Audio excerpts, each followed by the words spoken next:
Okay, here we go. Starting off a new week of video lectures.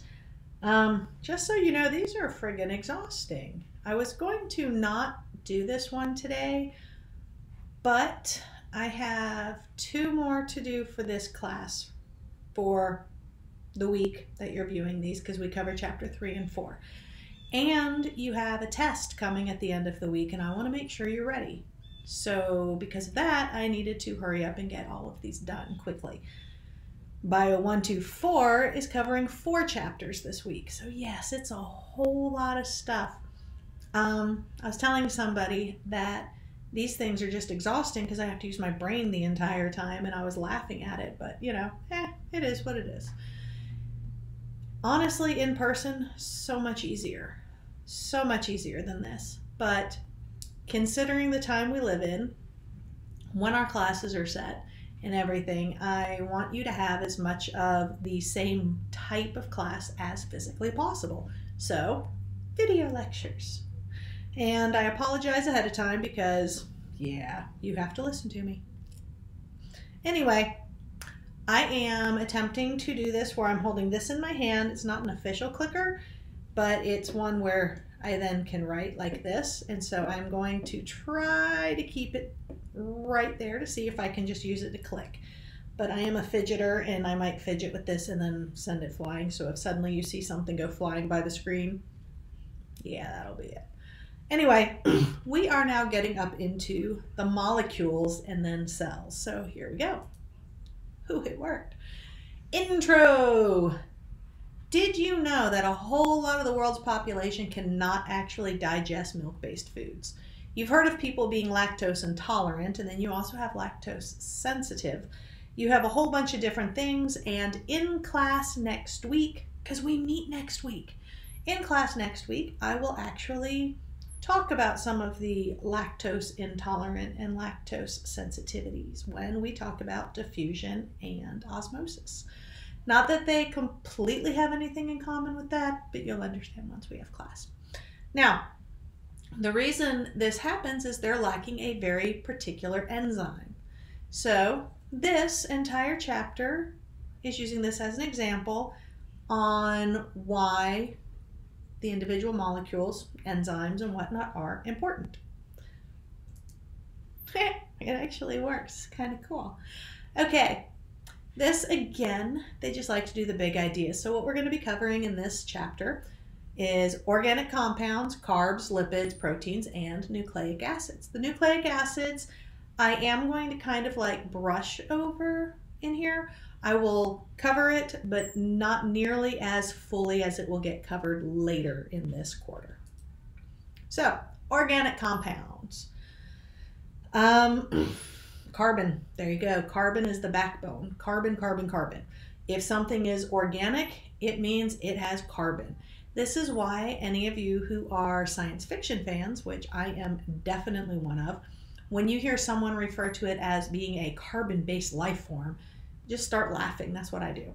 Because that tends to mean, yeah, all of our life forms on this planet are carbon-based. That's why, again, organic compound will include carbon. Carbon chains form the backbone of most organic molecules. A bug is flying around me, and I don't even know where it came from.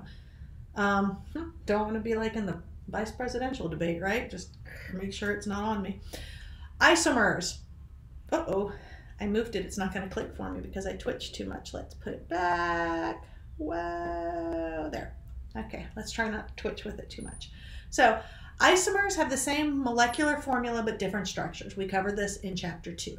And then hydrocarbons are composed of only carbon and hydrogen. So hydro for hydrogen, carbon for carbon. So hydrocarbons are hydrogen and carbon. Kind of that simple. Bink. Checkpoint question. Yes, you do see methamphetamine listed on this slide. I'm just going to say meth. So much easier. You know what we're talking about if I say it.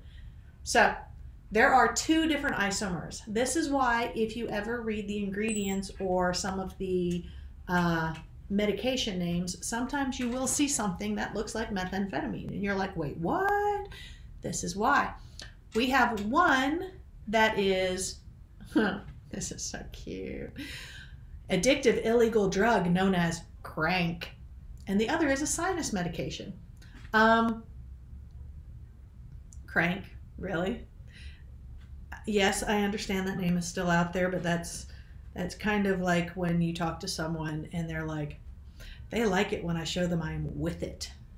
It's just, oh man, they're trying too friggin' hard on this one. Anyway, can you explain these differing effects basically between meth, the drug, and the methamphetamine that is used in medication? Well, they have different structures. So the way they are shaped, the way they're put together actually changes how it functions with your body. Couple things on this. One, this is why you have to sign a paper, give ID, and get carded in order to buy certain sinus medications. And it's because it includes this particular compound. And I don't want to say meth heads. We'll just say the creative meth chef. How's that? The ones who are making it, they put the big lockdown on certain sinus meds because people were buying that to get a portion of the methamphetamine they needed in order to make street meth. And it's the process of cooking it down, which is why they call them cooks. And cooking is because, if you remember from the previous one, you are heating it to denature it. So you're breaking apart its structure, and then when you add the proper things into it, you're reforming the chemicals. Hence the entire thing of Breaking Bad being the chemistry stuff, not just him being a chemistry teacher, but that's why he had the knowledge to do everything he did, is because it's literally chemistry. The other part I use, because I think this helps people understand it a lot better, because hopefully not everybody out there is, having meth or pertaining to, that is so not the word I was trying to say, or practicing or any of that stuff. The one I like to use is actually plastic and margarine. Okay, margarine was developed to try to help people get away from butter because butter is so high in fat, it's not good for you. Margarine, however, has the same chemical makeup as plastic. You would not melt some plastic and smear it on a piece of bread. Now, I won't do that with margarine either, but that's simply because I despise the taste of butter. Yes, I am weird. I'm well aware of this. I hate the taste of butter. But you would not melt plastic and put that on toast and eat it. But a lot of people will put margarine on toast. So same chemical makeup, however, it's not exactly the same structure. Since it is not exactly the same structure, even though it has the same components, it's not the same item. I know it's weird, but that's how it works.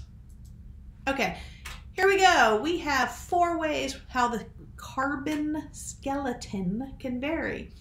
So if you look first, we have the length. So notice between ethane and propane, one has 2 carbons, one has 6 carbons. Then we have number of double bonds, or where the double bond is. So if you have a double bond in one spot, like 1 butane, that's going to be completely different than where the double bond is on 2 butane. That double bond makes a huge difference because it dictates how other things can attach. Then we have where it's branching. So if you look in the bottom corner where it has butane and isobutane, notice it's totally in how it's connected. And then we have the rings, cyclohexane, oh my gosh, and then benzene. Notice in the benzene we have some double bonds, and so we actually have fewer hydrogens. The cyclohexane, we have hydrogens out the wazoo. And the reason I went, oh gosh, is when I was getting my my bachelor's, I remember taking organic chemistry, and this let me know that I was studying a little too much. I actually had a dream about cyclohexane where I walked into a room, there's this giant cyclohexane, and I was going around it and inspecting it and looking down. It was like a big sculpture, and I was studying the bond angles and everything. And I woke up and was like, what in the world? And that told me that I needed to take a break. But organic, man, that can kick your butt. The labs are fun though. I really like the labs in organic chemistry. We make crystals, so that was pretty cool. Of course, I also burnt my finger on a sand bath and made my lab partner sick because I heated something up I shouldn't have and put chemicals in the room. But you know, that's beside the point. Anyway, aren't you glad you're not my lab partner? So, a few chemical groups are key to the functioning of biological molecules. That just means you only have a few basic chemical groups if you're going farther in the degrees that you would have to memorize. For this class, we're going to cover like this much. Okay, so organic compounds' properties are going to depend on the size and shape of the carbon backbone and atoms attached to that skeleton being the carbon backbone. So it's all based on the sizes, like the skeletons I just showed you, and then what else gets attached. We have the hydrophilic functional groups. Hydro for water, philic for loving. And we're gonna, oh my gosh, are we gonna talk about this ad nauseum? Okay, so here we're looking at some examples.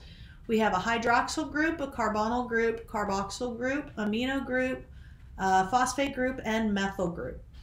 Each of these have their very own specific things, and you can identify these throughout a lot of the molecules we end up covering.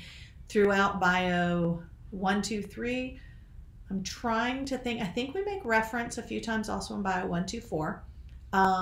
You're going to see this. The most common you are going to see in most of the stuff we cover is going to be the hydroxyl group.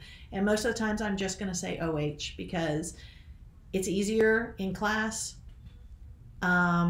mainly because since we are not a chemistry class and we are a non-majors class, a lot of times if I just go blah, blah, blah, blah, blah, and I say hydroxyl group, people go, wait, what? Because it sounds so official and a lot of people kind of get scared off on it. So when I'm talking, most of the time, I'm just going to say H, and I'm going to say OH. And so H is going to be the hydrogen, OH is hydroxyl group. It just means literally an oxygen and a hydrogen. That's it. Anyway, checkpoint question. Identify the chemical groups that do not contain carbon, i.e., look at these little groups and see which ones do not have a C. There you go. We've got 3 of them. These 3 do not contain carbon. So if you were ever asked, there you go. And I say if you are ever asked, I'm not going to ask you, so don't worry about it. But in other courses, you may. Now, few chemical groups are key. We have very important things like sex hormones. We have testosterone and pretty much estrogen. We know it as estrogen. It's estradiol. That's a type. So here we are looking clearly at a picture of a male lion and a female lion. You can look at them and see a very obvious difference, which is basically the mane, all that fun hair. If you look at the chemical breakdowns though, notice the testosterone, you have an oxygen at the end. The estradiol, I just want to say estrogen, at the bottom you have a hydroxyl group, an OH. And then you also have that other spot right there in the testosterone. I keep wanting to just use the laser pointer, but I'm trying. Anyway, very, very, very small adjustments makes all the difference in the world. Cells make large molecules from a limited set of small molecules. So you're going to have these little molecules and they're going to hook up together to make the whole thing. Amino acids, I'm pretty sure we've talked about it. Nope, we didn't, because we only covered chemistry. We're covering proteins later in this one. Amino acids are the subunits that are going to make up our proteins, so we're going to get there. I told you, new book, new order. I'm used to covering it a slightly different order. I'm really trying, I promise. So 4 classes of biological molecules contain very large molecules. These are known as macromolecules. Macro for large. So whenever you see macro, just know large. Good thing to remember, because if you ever have to take micro or macroeconomics, that'll help you with that. But for me, for Bio 1, 2, 4, we cover evolution, and in the first week, we're talking about microevolution and macroevolution. So here, macro molecules, large size. They're also called polymers. I was totally changing how to say that. So sorry. Because they're made up of multiple pieces. So poly for many. And the building blocks of the polymers are called monomers, mono for one. So seriously, this one exactly opposite that I do. I normally build up, this one's going down, whatever. I'm learning, right? So monomers, they're linked together in the polymers through a dehydration reaction. Dehydration, let's think that one out. If you are dehydrated, you are lacking water. So a dehydration reaction means taking it away. So the polymers are broken apart by hydrolysis. I normally tell people to remember hydrolysis by hydro is water, lysis is you're basically breaking it. You're lysing something off. So these reactions are mediated by enzymes, which means the enzymes are helping it along. It's kind of moving it along. Now, checkpoint question. Suppose you eat some cheese. Cheese sounds good. I know I'm a vegetarian, but I'm not a vegan. I love cheese. I'm working on getting away from the cheese because it's, healthier, better for you, and better for the planet. But man, I love my cheese. Anyway, what reactions must occur for the protein of the cheese to be broken down into its amino acid monomers, and then for these monomers to be converted to proteins in your body? Hint. We just talked about this. Hydrolysis. That's what it is. So we have new proteins are being formed in your body cells from the monomers that are created by the dehydration reaction. So if you look here, we've got the short polymer and the unlinked monomer. We take the hydroxyl, the OH, and the hydrogen, the H. From the two ends, it forms water. The water leaves, and those two pieces hook together because there's that extra bond waiting to be made. So that's all there is to it. So the dehydration reaction makes poof, the water come off, and then it's formed by the hydrolysis breaking the bond. So there you go. Yeah. So dehydration, the water leaves. Hydrolysis, the water makes the break. Hopefully that makes sense. Carbs, carbohydrates. Carbohydrates range from small sugar molecules to large polysaccharides. So here's the main thing to remember. And oh my gosh, you're gonna get so sick of hearing me say it. Mono means one. Mono is single. So monosaccharide is one sugar unit because saccharide means sugar unit. So whenever you see anything that says monosaccharide, it literally means one sugar unit. So this one has a formula that is a multiple of CH2O. Contains a hydroxyl group and a carbonyl group. Checkpoint question. Write the formula for a monosaccharide that has 3 carbons. So you need 3 carbons on this one. Right there. Has to be a multiple. If you added the 3 carbons, you have to multiply the 2 for the hydrogen because it needs to be exactly 3, and then you still have to have 3 for the oxygen. So you're just making sure that they're balanced. If you had said 4 carbons, then it would have been C4, H8, and O4, that kind of thing. Yeah. Okay, now here are some examples of monosaccharides. This one is glucose and fructose. Now we take 2 monosaccharides, they bond to form a disaccharide. Di as in 2. So you take these 2, put them together. Now we're coming back to that lactose that we were talking about before. This is a disaccharide sugar found in milk, formed from glucose and galactose. Formula for both of these are monosaccharides, C6H12O6. You're going to want to remember this later, like seriously. Anyway, what is the formula for lactose? There you go. It is, yeah, formula for both of these monosaccharides is this.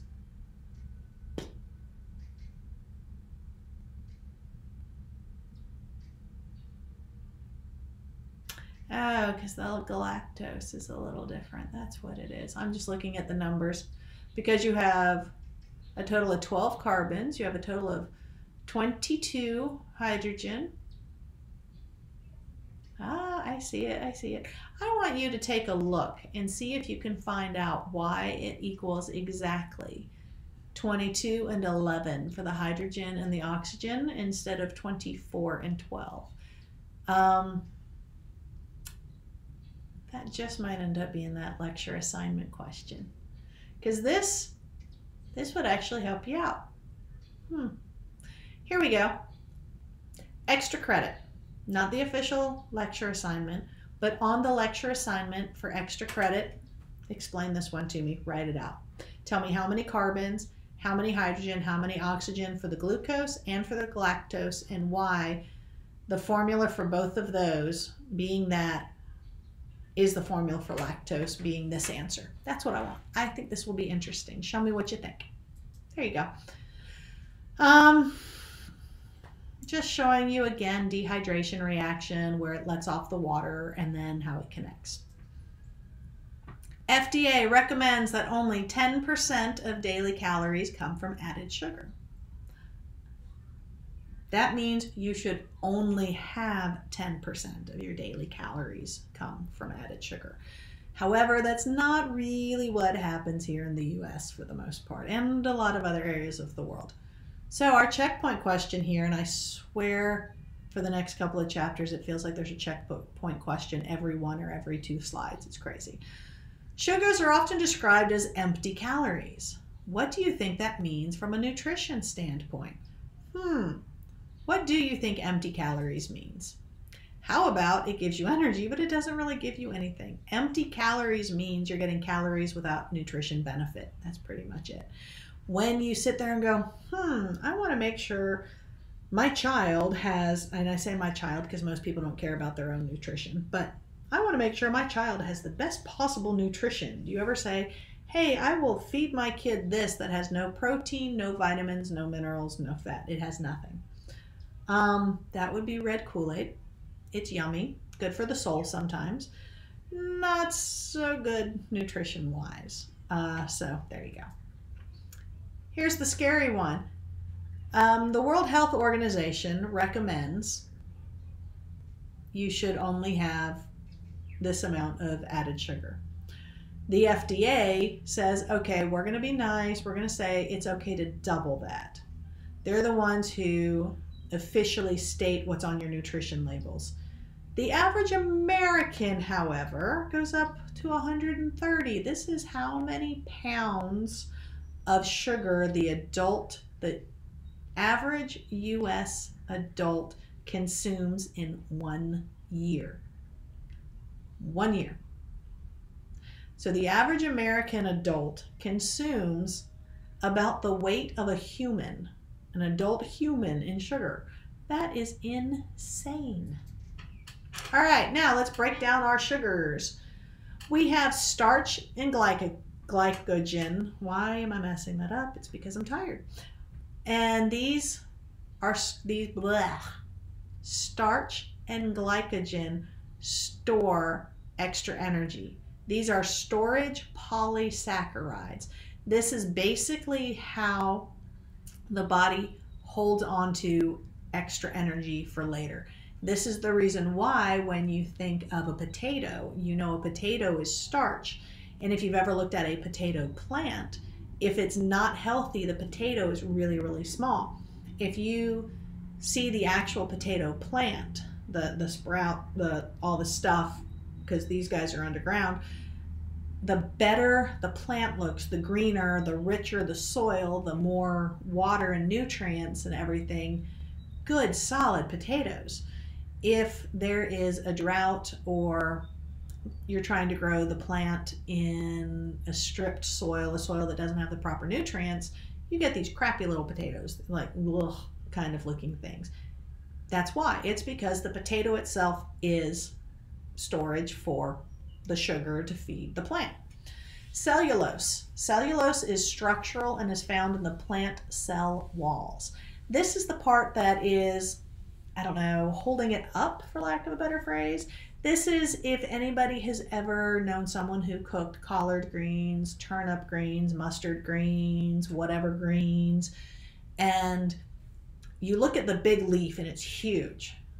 You could even say this about kale, but I don't know many people who boil kale, and I am about to use boiling as my example. So we're going to stick with the greens thing. If you take this stuff and you look at the big leaf raw, it's hard, it's crunchy-ish, you've got that spine that breaks. Most people, definitely most Southern people, will boil the crap out of this until it is insanely limp and the water is green. This is not a good thing. The green is the cellulose that's leaching out, and most of the nutrition, seriously, wording. Most of the nutrients are leaching out in this process. So if you know somebody who boils their greens until they're limp as can be, some grandparents used to say you then needed to drink the water. They said that because they understood the nutrients were in the water, so if you drank the water or you used the water as like a broth for cooking something else, at least you're still getting the nutrients. That's why not breaking it down to that degree is actually healthier nutrition-wise. Yeah, there you go. Chitin, component of insect exoskeletons and fungal cell walls. Yeah, that's all I have to say for that one. So, compare and contrast starch and cellulose, two plant polysaccharides. Well, I just kind of went on and on about both of them there, didn't I? So starch, look, we've got our potatoes there. These are holding on to the extra sugar for the plant. It is glucose, nice long string. There you go.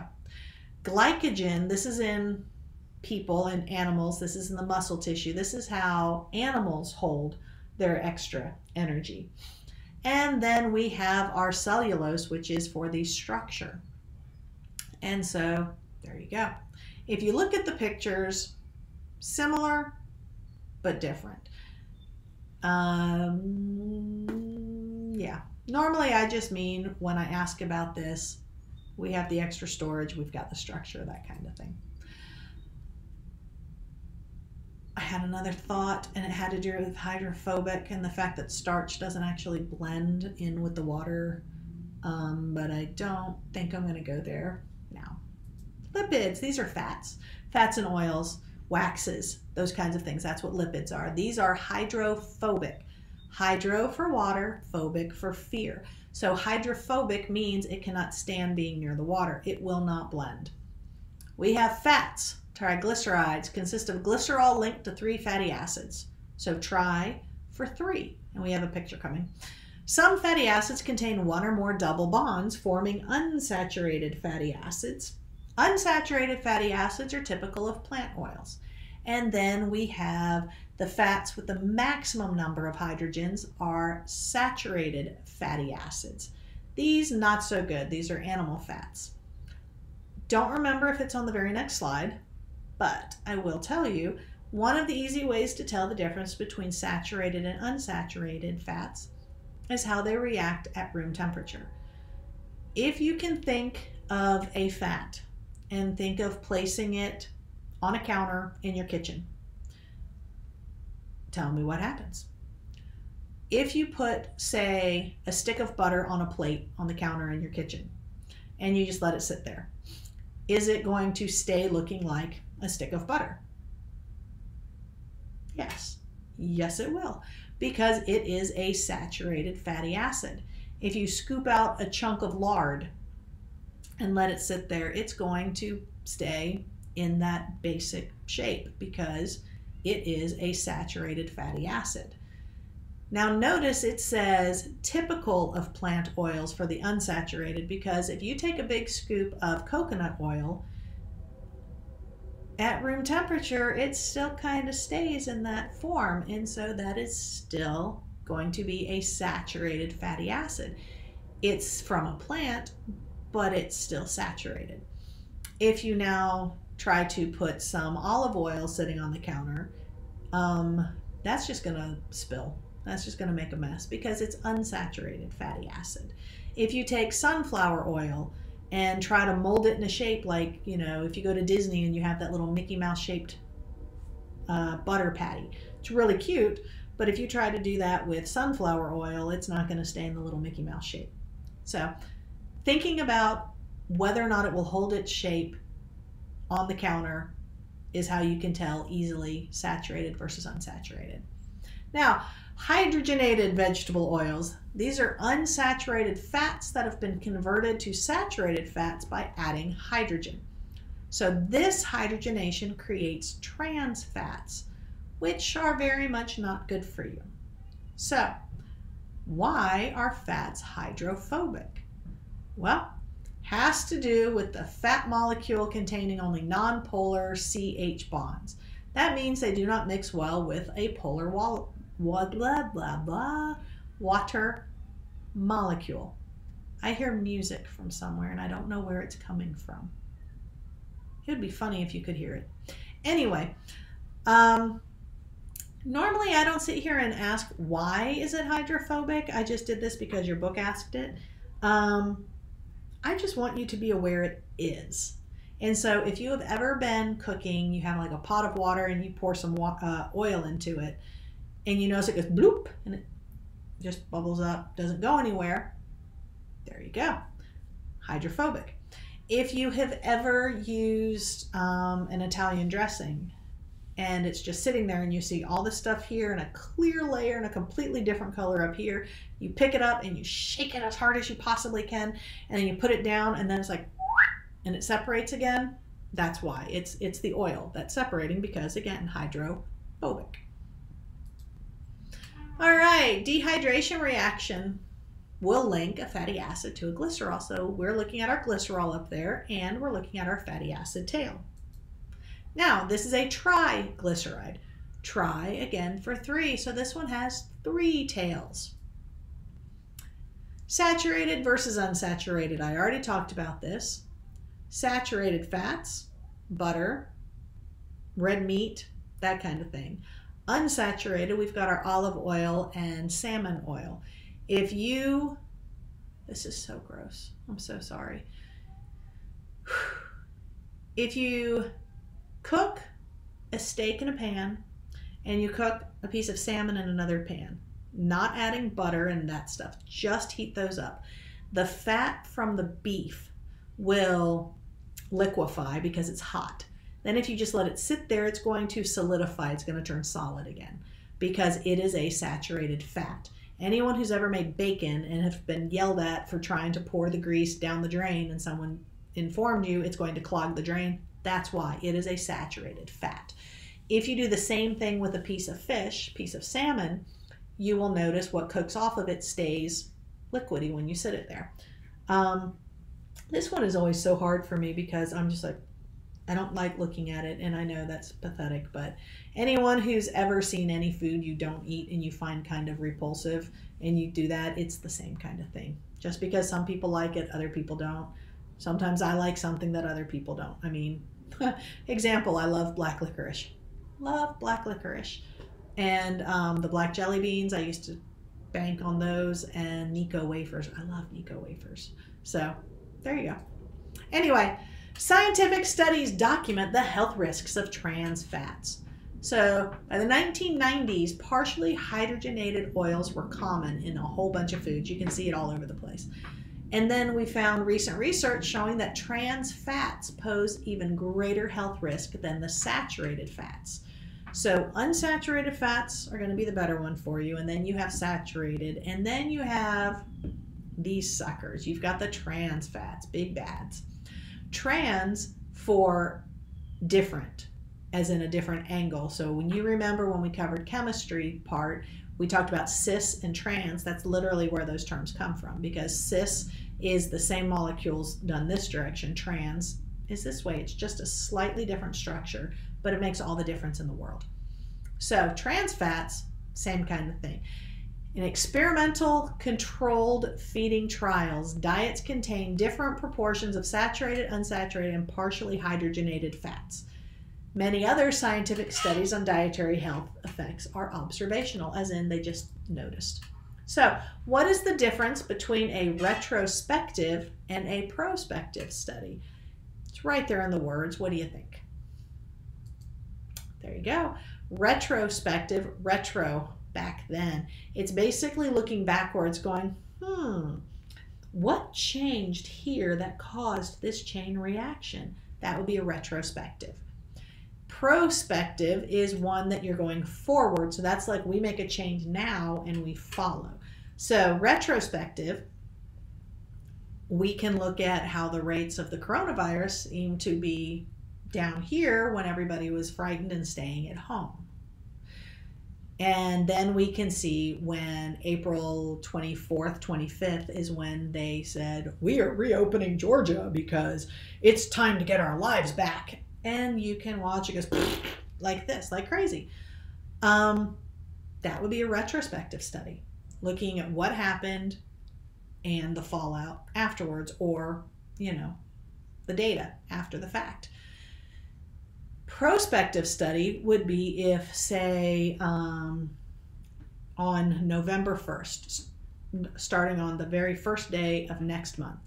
I'm not saying it because it happens to be 2 days before the election. I'm just saying because to me it just makes sense. We're just going to say starting on this date, the 1st makes it easy. So starting on November 1st, we are locking everything back down. Everybody wears masks anytime they leave the house.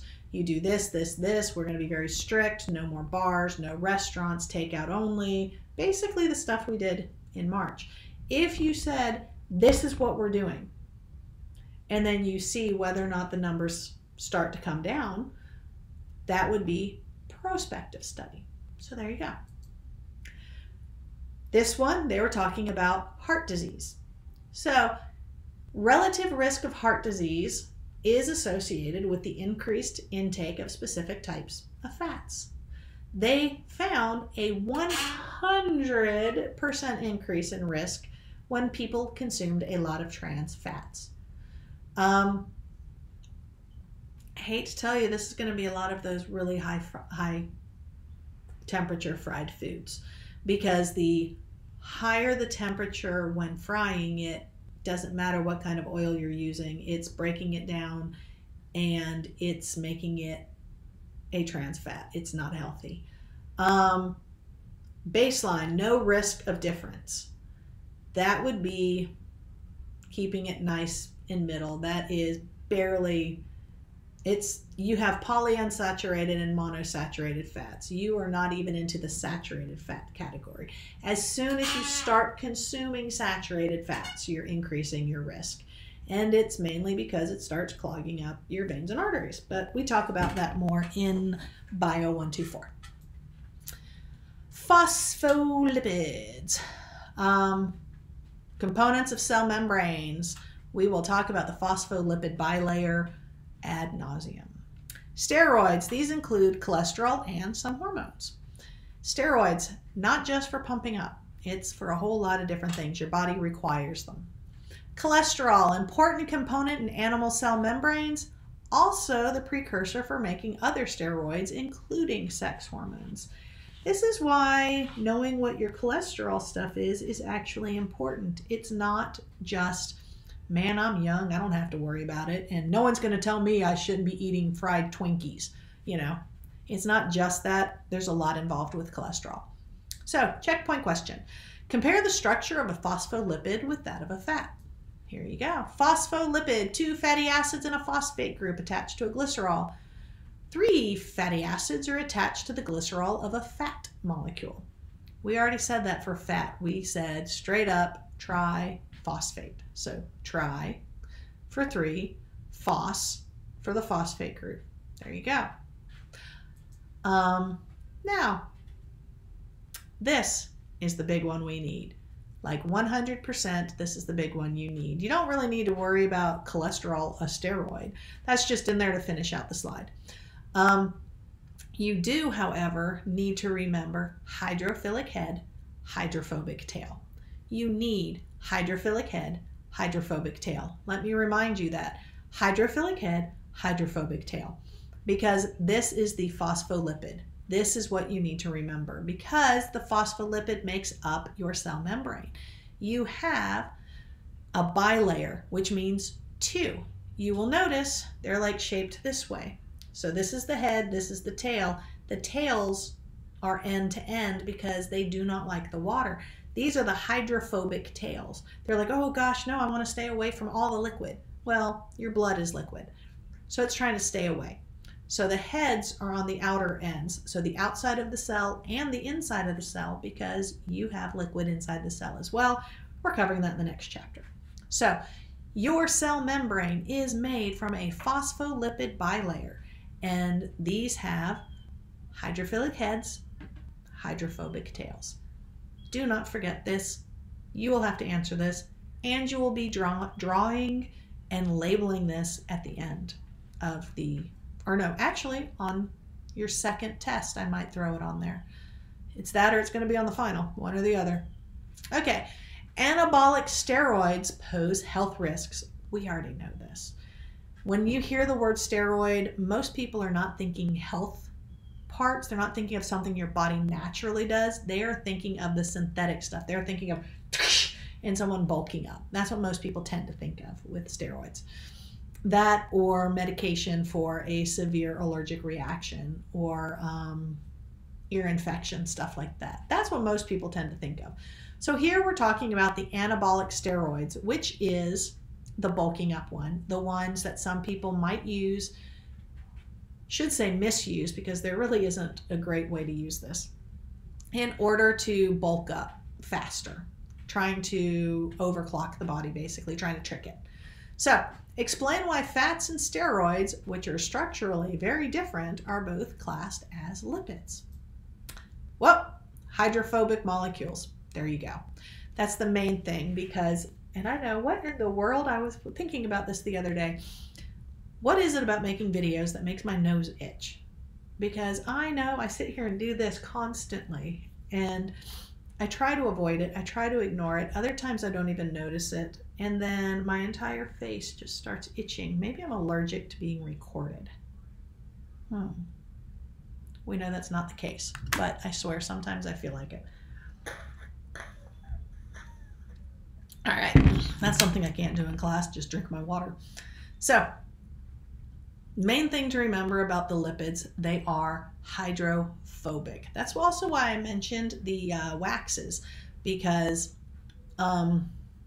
normally I talk about that, and I talk about surfers and stuff like that, and so I normally in the class ask if anybody knows, if anyone surfs or knows a surfer, and then I get blank stares. I might get one person who goes, yeah, everybody else is like.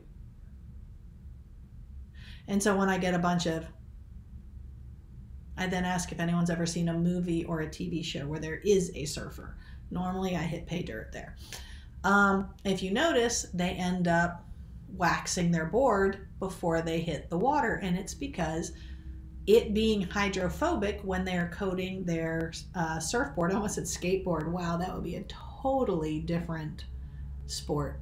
I want to see skateboards on water now. That would fit in. Right then I almost said skateboards on ice. What is going on with me? I need to stop. That's what I need to do. Anyway, if somebody, you see them waxing their surfboard, it's because it makes it glide smoother on the waves. So there you go. Now, proteins. Proteins have a wide range of functions and structures. Yes, they do. So, proteins, one of the most important things to your entire body. I mean, all of these are important, but holy crap, the number of things proteins do. These are involved in nearly every dynamic function in your body, and they're very diverse, very different. So, they function as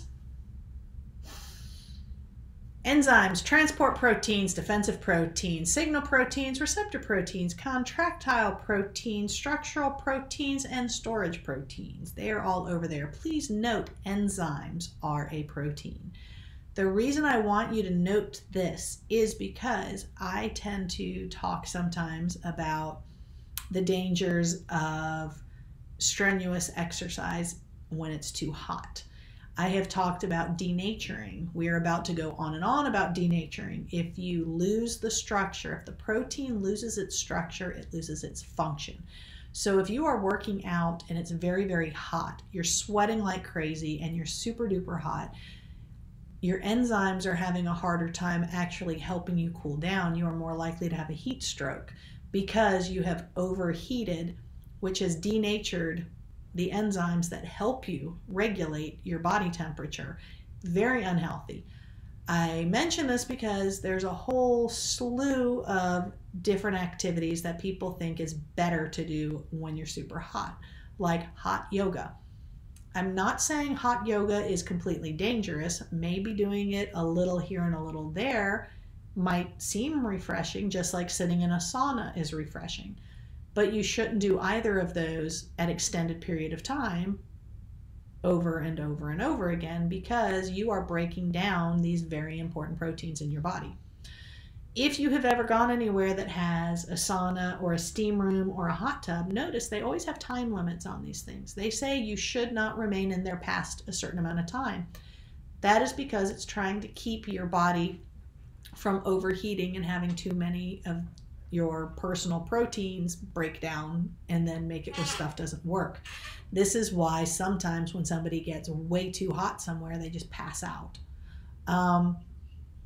Very, very, very important. Okay, proteins composed of differing arrangements of a common set of just 20 amino acid monomers. 20 amino acids. Traditionally, I've actually shown you the 20, and I've talked about some of them. I like to do some trivia about it. I haven't finished going through the entire, 12 chapters that we're covering. So I don't know if we're going to cover it in a future chapter. So I'm just kind of like skating over it right now. Later, might do more. But just know 20 amino acid monomers. Monomer, mono, one. Functions of the different types of proteins depend on their individual shapes. Just like I was saying a moment ago, process of denaturation. This means that it's losing its shape. So the protein is unraveling, it's losing its shape, and when it loses its shape, it loses its function. So, yet another checkpoint question. Why does a denatured protein no longer function normally? Well, just told you. Because if it loses its specific shape, it's going to lose its structure. If it gets denatured, it means it's lost its shape. Main thing to remember, because this will be on your test, I swear it will be, if a protein loses its blank, it loses its, there you go. So if a protein loses its 3D structure, it loses its function. Please remember this one. Proteins are made from amino acids linked by peptide bonds. So protein diversity is based on different sequences of amino acids. Man, I'm messing up all my words today. These are monomers that contain these various groups. The R group is in there for the different 20 amino acids. Each of the amino acids have their very own specific properties. The amino acid monomers link together in a dehydration reaction, just like the pictures we saw at the beginning of this PowerPoint. These will then create a peptide bond. Now, multiple of these will be a polypeptide. Again, poly for many. So you're going to keep linking these different amino acids together to make a protein. This means plain amino acids are not protein. They have to have the peptide bond to make it actually a protein. Checkpoint question. By what process do you digest the proteins you eat into their individual amino acids? We've covered this at the beginning too. Hydrolysis, hydrolysis. So the water molecule will split that sucker apart into its individual pieces. Now, protein's functional shape results from 4 levels of structures. We have primary, secondary, tertiary, and quaternary. Primary is the first, hence the name primary. You might also see these represented as a number with a little degree sign. That's what they stand for. So the primary structure is just the polypeptide chain. Secondary structure, and we're going to have pictures in a second, I think, is where it starts to coil. It coils up, it folds. the hydrogen bonds start popping in there in order to strengthen it and hold it up. Tertiary structure is when you take that and twist it together. I used to love using the example of the curly phone cord in a kitchen, but now not a lot of people have those. When I was a kid, I get to say that I'm old enough, I can say back in my day, we had a kitchen phone and it was always hung on the wall, really insanely long cord. The cord regularly was just twisted like this. Then you would be walking around all over the kitchen and it would stretch it and go back. And then finally this whole thing would get all twisted up. That's what I always think of the tertiary structure.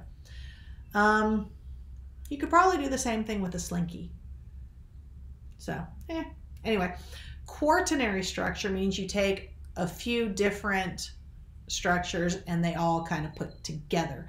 So it's more than one protein put together for the quaternary structure. Checkpoint question. If a genetic mutation changes the primary structure of a protein, how might this destroy the protein's function? Well, you should hopefully already know that if you change the structure, you change the function. If you make even the tiniest change in that structure, chances are you're changing the function.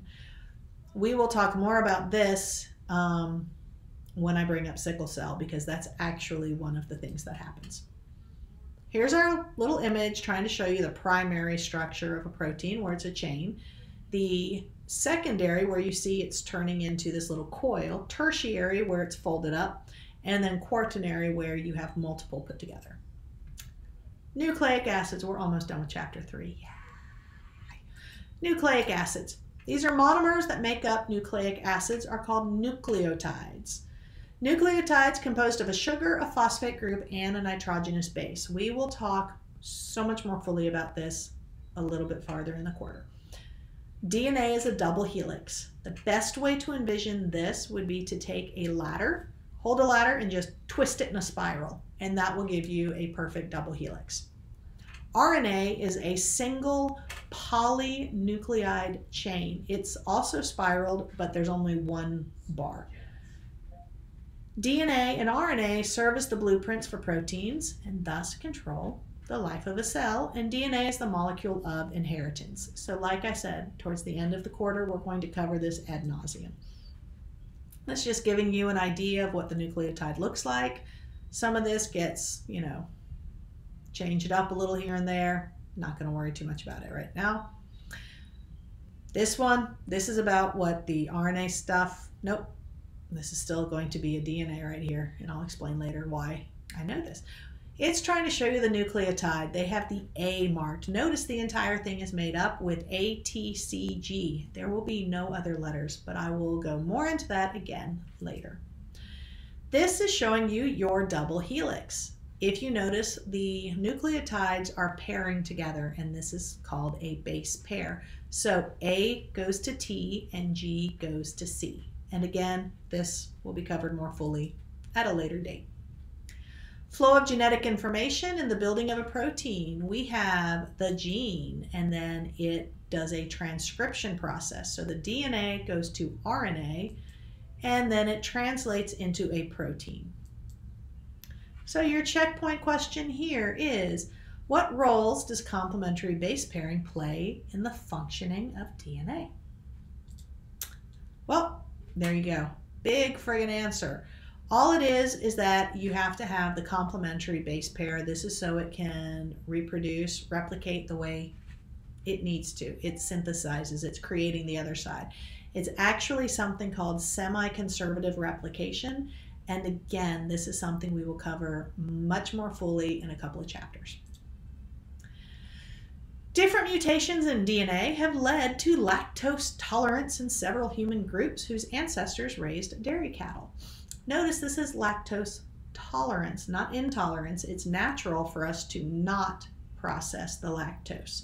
It's more uncommon to actually process it properly, and this all has to do with mutations. This is why some people get, shall we just say, gassy if they have eaten too much cheese or milk, ice cream, stuff like that. A few people, a smaller grouping, their genes or their DNA has actually had small mutations where they can now process it without a problem, but it's more common for people to have issues. Identified 3 mutations. 43 ethnic groups in East Africa are the ones that seem to be able to constantly keep the lactase gene turned on. That means these people can constantly process lactose. The people of European descent, i.e. white folk, can't think of a better way to say it, I'm so sorry, they have a tendency to have a higher rate of lactose intolerance. And there you go. Explain how lactose tolerance involves 3 of the 4 major classes of biological macromolecules. Well, we covered lactose, which is a sugar, and that is a carbohydrate, hydrolyzed by an enzyme lactase, which is a protein. So ability to make the enzyme and the regulation of it are coded in the DNA. So this has actually covered 3 of the 4. Now, technically, if you really wanted to, if you don't want to just talk about the lactose tolerance and how to break it down, if you want to bring in the actual component of milk itself, you could throw in the lipids too, just so you know. And that brings us to the you should now be able to thing. There's a whole bunch of these. Taking a look, probably not a bad idea. I know I rattled on, but this wasn't too bad. Our next one is going to be all about the cell itself. We're going to talk about the organelles, the stuff that makes up the cell. And heads up here, in the next video, there are videos that I actually like to play in class. I'm not going to do it for the videos I'm uploading because I don't want it to just get tagged by YouTube for copyright infringement, because I have embedded videos that I actually give credit for. I tell you exactly where to find them, but that doesn't give me the quote-unquote legal right to put them in my video and post it to YouTube, and I just don't feel like getting the flag. I will recommend, however, you actually play the videos, because at least one of the questions I ask on the test always comes from one of those videos. That's a heads up. For this chapter, the official lecture assignment question, other than the extra credit one that I mentioned during one of the checkpoint questions, one of my lecture assignment things here is a recap. Recap it. Recap this whole presentation. Tell me something that makes me believe you actually watched it and it wasn't a waste of my time to make it. I think that's a pretty fair one. So good luck with that. And next up will be the Chapter 4 video presentation. Till then, peace out.